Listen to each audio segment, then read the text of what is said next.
नवेम्बर पहला अर्थात नवेम्बर 1 तारिख बदलवा जाऊँगी यही सब नियम। देखो आपण मैंने समस्त जमीक जानते कि प्रति मासर पहला प्रति मासर 1 तारिख ठारू किसी ना किसी नियम परिवर्तन होता है। जमीक कि आपण जो गैस सिलिंडर रही आप जो बैंक गुड़िक रही से नियम गुड़िक किसी ना किसी परिवर्तन होता है। तेज आप समस्त जानते ये अक्टोबर मास शेष होगा बसला तो नवेम्बर 1 तारिख किसी नियम परिवर्तन होगापी जाऊँगी। तो से नियम गुड़िक कौन आसतु आज ये वीडियो संपूर्ण डिटेल्स जाना कौ जिनिस कौन नियम चेंज होगापी जाऊँगी परिवर्तन होगापी जाऊँगी आसतु सेगुड़ी को ये वीडियो डिटेल्स देखा। से केवल वीडियो को स्किप न कर वीडियो को शेष पर्यंत देखु आप सब नियम विषय डिटेल्स जानीपारे। किंतु वीडियो को आगे जावा पूर्व जदि आप मोर चैनल को प्रथम थर विजिट करछंती ताले चैनल को एवं सब्सक्राइब कर रखि थांतु जाफल आप माने एवं नन इन्फॉर्मेटिव वीडियो सरकार तरफ जहाँ भी इन्फॉर्मेटिव वीडियो अपडेट नोटिफिकेशन आसीबो तार अपडेट आप सर्वप्रथम पाई परिबे।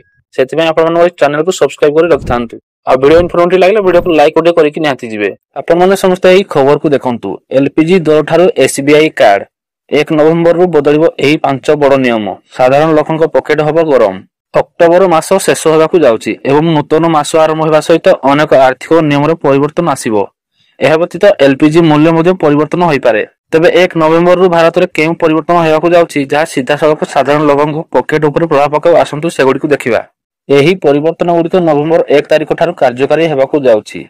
प्रथम रहिछि आपनकर गैस सिलिंडर मूल्य एलपीजी सीएनजी एवं पीएनजी मूल्य 1 नवेम्बर ठारू परिवर्तन हेबो बोली आशा करा जाउची। 14 किलोग्राम घरोई एलपीजी सिलिंडर मूल्य ह्रास पाइबार आशा करा जाउची जेतेबेले वाणिज्यिक गैस सिलिंडर मूल्य वृद्धि पाई पारे।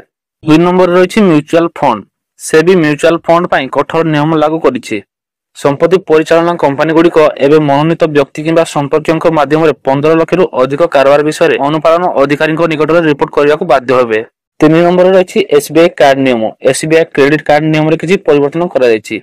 नवेम्बर 1 तारिख असुरक्षित क्रेडिट कार्ड 3.75% देय आदाय करा जिवो। एसबीआई कार्ड कहिछि जे क्रेडिट चेक एवं मोबाइल क्विक परि तृतीय पक्ष ऐप माध्यम करा जाउथिबा शिक्षा देय पई एबे कारोबार परिमाण 1% देय आदाय करा जिवो। तथापि एसबीआई कार्ड स्पष्ट करिछि जे एही देय यार सरकारी वेबसाइट किंबा ऑन साइट पीओएस मशीन माध्यम स्कूल कॉलेज किंबा विश्वविद्यालय को सीधा सड़क करा जाउथिबा देय उपर लागू हेबो नाही। एसबीआई कार्ड गुड़िक कहिछि जे 1000 रु अधिक प्रत्येक वॉलेट लोड कारोबार कारोबार परिमाण 1% शुल्क नियाजिवो। एही शुल्क किछि निर्दिष्ट वाणिज्य कोड अधीन रे करा जाइथिबा कारोबार पई प्रযোज्य। एसबीआई कार्ड गुड़िक चेक पेमेंट शुल्क भाव रे 200 मध्ये आदाय करे। 4 नंबर रे रहिछि आपनकर टेलीकॉम नियम रे परिवर्तन। नवेम्बर 1 तारिख रु टेलीकॉम कंपनी गुड़िक स्पैम कॉल एवं मेसेज विरोध रे कठोर कार्यानुष्ठान ग्रहण करिवे। नवेम्बर 1 तारिख रु समस्त स्पैम नंबर को ब्लॉक करिया को समस्त टेलीकॉम कंपनी गुड़ी को निर्देश दिया जायछि।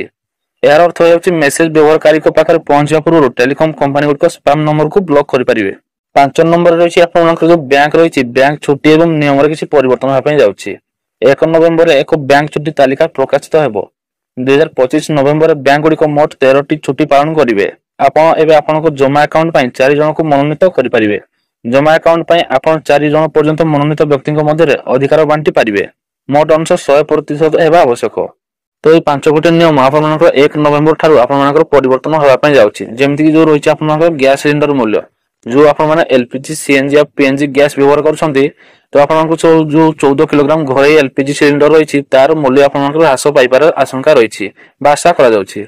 सेमिति आपनकर म्यूचुअल फंड नियम एसबीआई कार्ड नियम टेलीकॉम आपनकर जो टेलीकॉम रहिछि तार सेही नियम गुडी किछि परिवर्तन हबो। आ आपनकर जो बैंक रहिछि सेगुडी छुट्टी से केतटा आपनकर जो छुट्टी मिलबो से विषय आपनकर किछि नियम आपनकर परिवर्तन होबा पय जाउछि।